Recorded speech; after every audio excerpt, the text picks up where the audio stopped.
Hello and welcome to Connect MKE. I'm your host, Denise Callaway. For decades, the Salvation Army Milwaukee has provided services that improve the lives of people when they need assistance the most. 87 cents out of every dollar raised by the Salvation Army goes directly to program support. This is a critical fundraising time of the year for the Salvation Army as it works to raise the money now it needs for programs all year long. Joining us now to learn more about the Salvation Army's programs and how you can help support them is Sheree Dallas Branch, the Assistant Divisional Director of Development for the Salvation Army. Welcome, Sheree, and thank you so much for being with us this morning. Thank you for having me, Denise. It's a pleasure to be here and to talk about the Salvation Army, so thank you. Thank you. The Salvation Army operates one of the many programs that we see here, but people may not be familiar with just what the Salvation Army does exactly and who it helps. Help us understand that a little bit better, please. So at the core of who the Salvation Army is as an organization, we are a 501c3 that specializes in social services. So our mission is to provide basic needs, food, shelter, and clothing to everyone without discrimination. And when we talk about those types of programs, those really are very basic needs that folks have. And so it's important that the Salvation Army is there to provide that kind of help. Absolutely. For over 100 years and more, nationally and internationally, the Salvation Army has been on the front line and been a consistent organization in providing needs. And sometimes we think about many of the other programs that we do to enhance the quality of life for children and individuals. It really is the basic needs that are most fundamental, right? A person needs shelter, a person needs food. We need those things to survive. And so that is our focus and continues to be to this day. People are probably most familiar with the Salvation Army this time of year through the Red Kettle campaign and the bell ringers that accompany the kettles. This really is a critical time of the year when it comes to you fundraising and getting the dollars that you need for the entire year. What is the goal of the campaign this year? How much do you need to raise? So for Milwaukee County, our goal is $4 million dollars here in Milwaukee County. That's up from last year. The goal last year was, I think, 3.8 million. And this year they did raise it up to 4. So we are very blessed in Milwaukee. We have very generous supporters and residents who give at those kettles. And even though a lot of people don't carry change anymore, I'll tell you, those kettles still get full. Those dollars, those quarters, it all adds up. And so with the help of those in our city and our county, I believe that we'll make that goal. Does the increase in the goal from last year reflect some of the economic conditions that we're seeing now? Absolutely. The Red Kettle, although our biggest fundraising effort isn't our only, but it is our most critical, and that's around the country. So yes, absolutely. You know, we're coming out of the pandemic years, and people really relied on the Salvation Army to assist them in their time of crisis, and so those needs continue.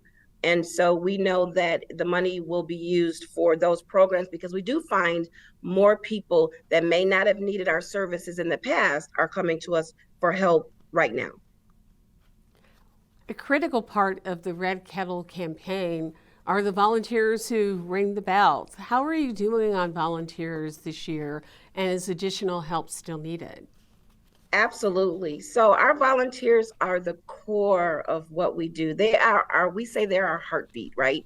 We could not do these programs or provide services without their help. We need them in pretty much for every program.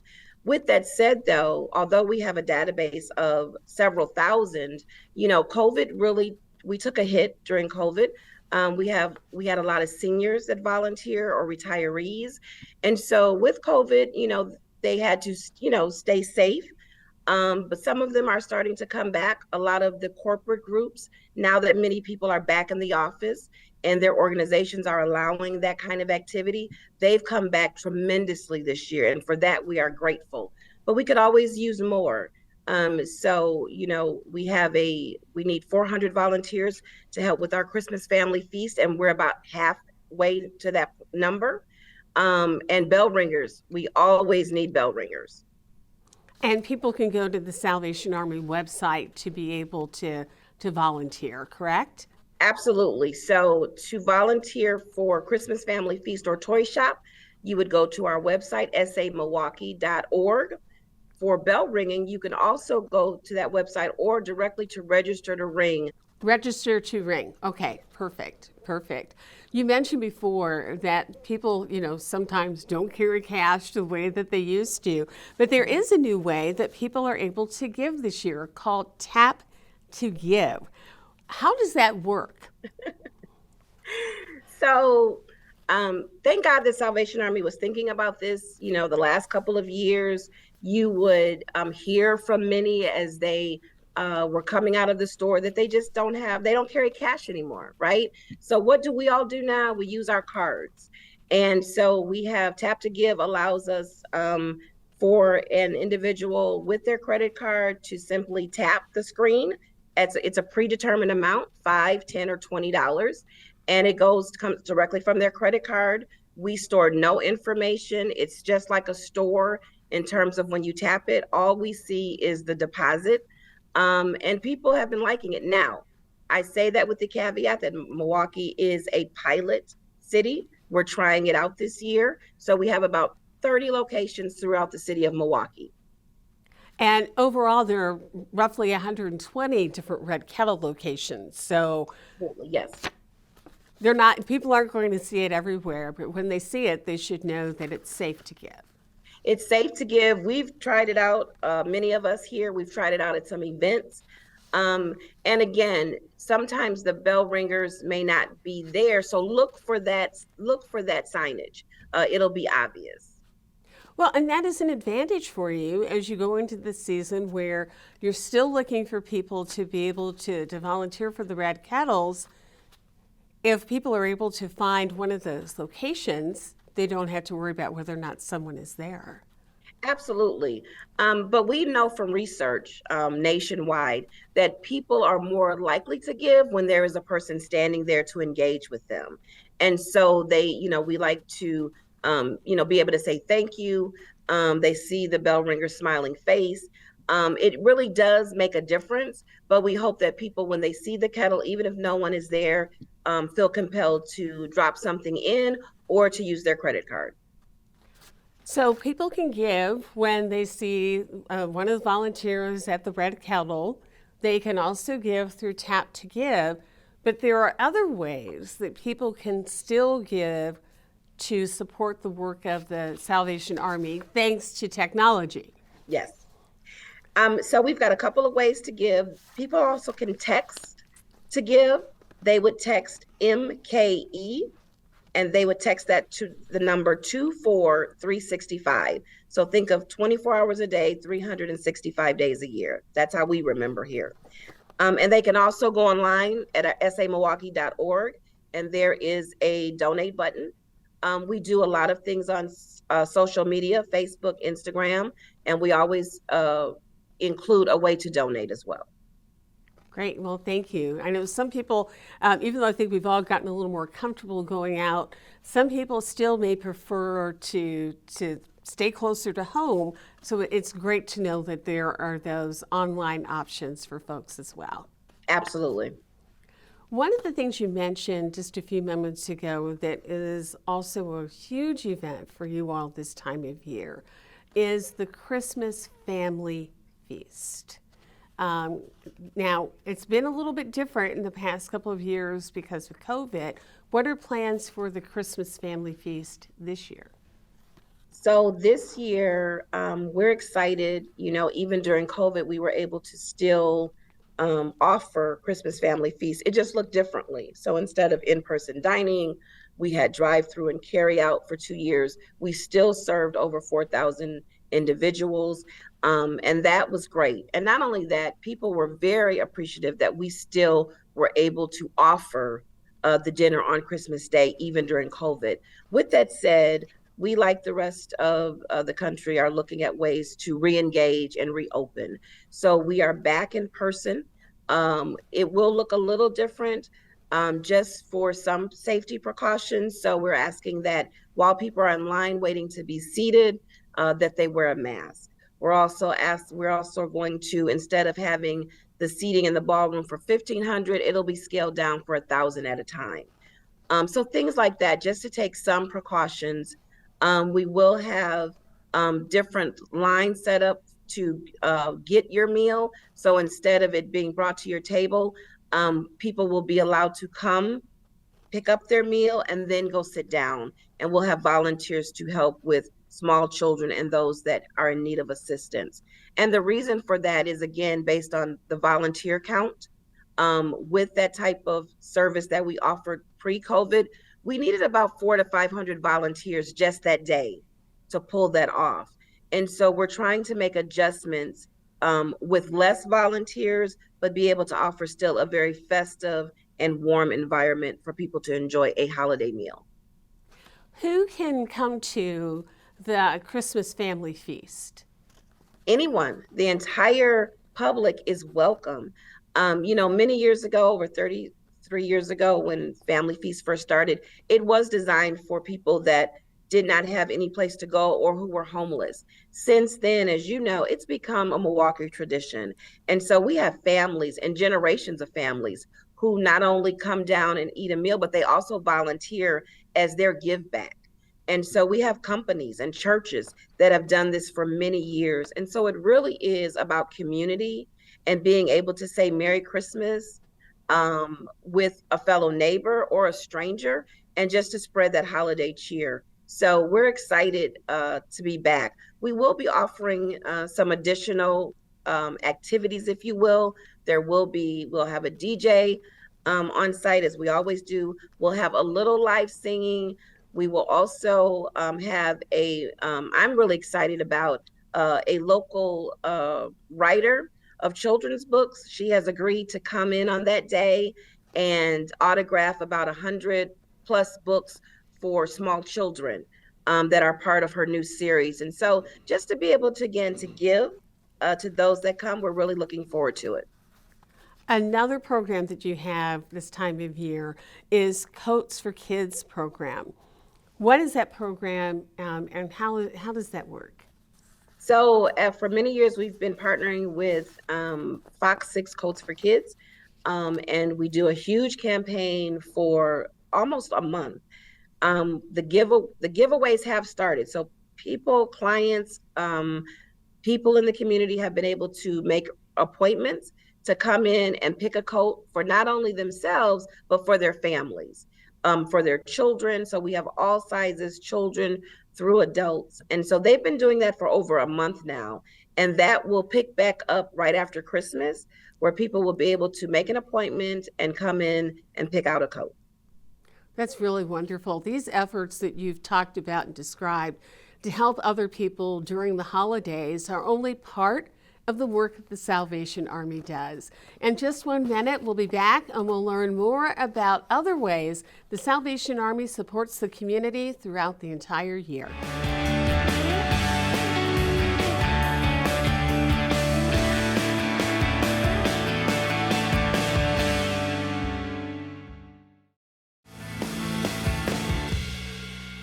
Welcome back to Connect MKE and our discussion with Sheree Dallas Branch of the Salvation Army Milwaukee. Sheree, we focused a little earlier on the programs the Salvation Army offers during the holidays and the important fundraising that goes on during the year. But there are other programs that take place during the year that benefit from the dollars that are being raised now. One of them is the Salvation Army's Emergency Lodge, which is the only 24-hour lodge for homeless individuals in Milwaukee County. Yes. We've had our emergency shelter. We call it a lodge, and sometimes that throws off the public. It is our homeless shelter. And it does provide services both for both men, women, and children. And a lot of times you're not, some shelters don't have enough space for families, and we're glad that we do. It's a 120 bed shelter, runs every day, 24 hours a day, 365 days a week. And what makes our shelter even more important is that it offers wraparound services there. So not only are they providing a safe haven for families, they're also providing them with additional services, so they're able to help them get them back on their feet and get ultimately into a place of their own. What kind of wraparound services does the lodge provide? Access to helping with utility bills, helping to find a place, helping with that first month's rent, that security deposit, health care, after school tutoring programs for the kids. So anything that would make a family as stable as possible, even though they're temporarily displaced, they offer that at our emergency lodge. And I would imagine the fact that, unlike other shelters, you accept the whole family. That has to make a huge difference in how people feel when they are there and how they can work together to move on to a better stage of life. I believe so. I think, another thing that they do that we think is great is, as children, there's a stigma with being homeless or shame. And so I know they even make special provisions for where the buses pick the children up for school, and just making sure that while they're there, that they're loved, they're cared for. And it's just a place where they lay their heads, but they're treated like it is their home, and made to feel special. And I think that helps with the family dynamic. It certainly helps when a family has been displaced. And even during Christmas time and during other times of the year, there are special activities just again to offer to the families so they feel important and cared for. And that's got to be an important part of that healing process for families as well. Absolutely. I do want to talk about a couple of programs that you offer during the year for children in particular. One focuses on serving children and feeding kids during the summer. Feed the Kids. It's a summer meal program that's been going on for quite a while. Yes, Feed the Kids.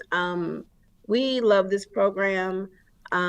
Several years ago, pre-COVID, probably about 10 years ago, many children in the public school system were eligible for free meals. And so sometimes when school ended for those 2.5 months, that meal was often missed.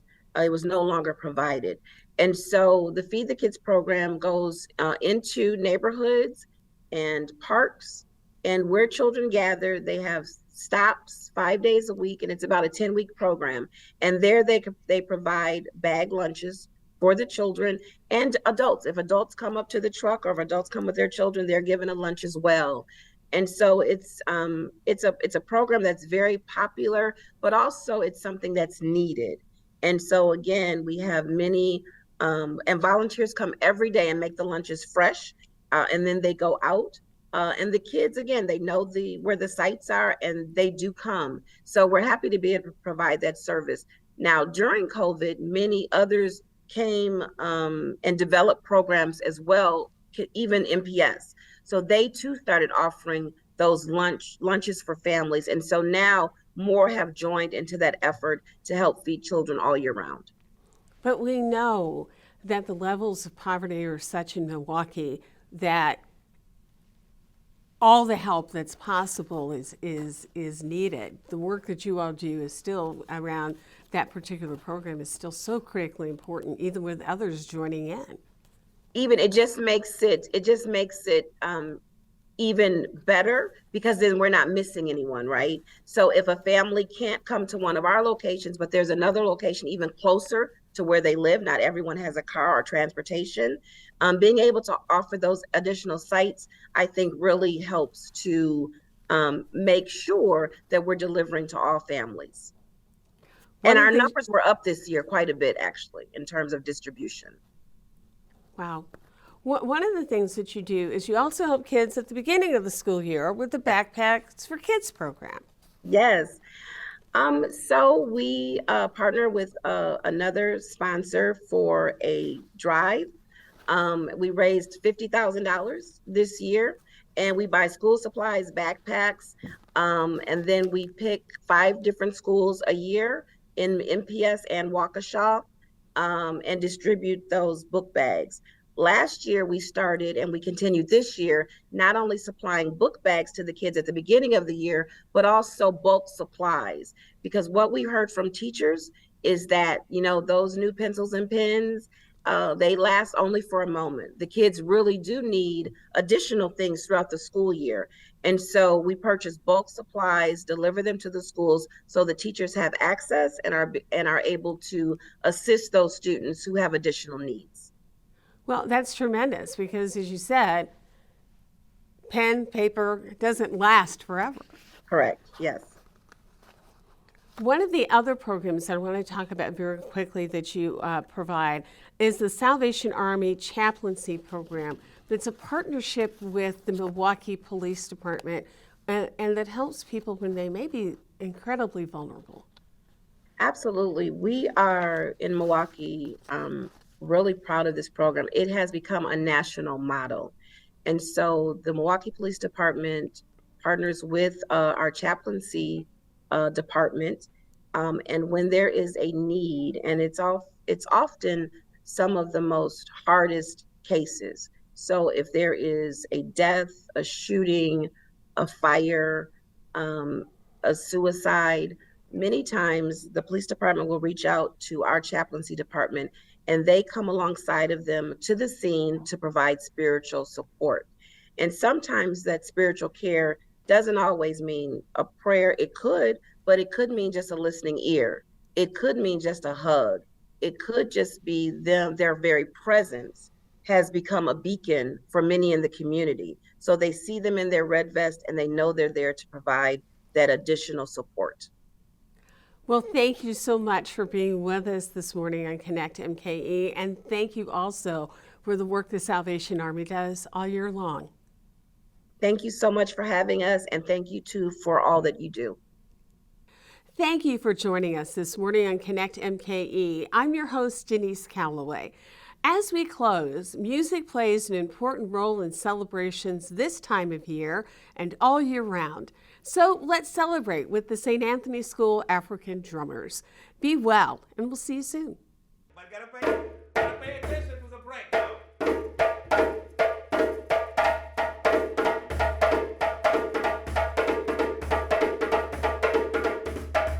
This is an after-school African drumming group, Afro-Cuban drumming group. And what we do is we bring the kids, it's voluntary, and they come in after school and learn Afro-Cuban beats on drums. I think the main thing that kids get out of music itself is the discipline of getting from point A to point B and the discipline of perfecting something and also working as a team and representing their school in a great way. And what better way to represent their school than through music and drumming, you know. We do teach the kids in terms of the history of drumming. What I mean by the history of drumming, meaning the history of drumming pretty much here in the United States. And because as you know, United States is a melting pot. There are different people coming from different races, different places around the world.